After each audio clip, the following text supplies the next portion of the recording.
Just wanted to show you how to do a quick battery change on the AUDI Q7 remote. I heard that it can also be used for other remotes too, but I'll put that in the description below.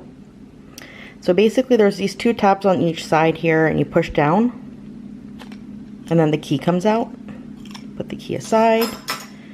Then just take the two tabs again on each side, push down and push it up and out. And then here's the battery.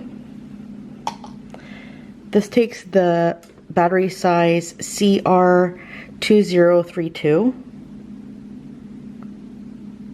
Just take that out, pop the new one in, just like that. And then I'll stick it into the slot that it came out of, just like that. Make sure you hear a click. And then take the key, slide it in the little hole, hear the click again, and you're done.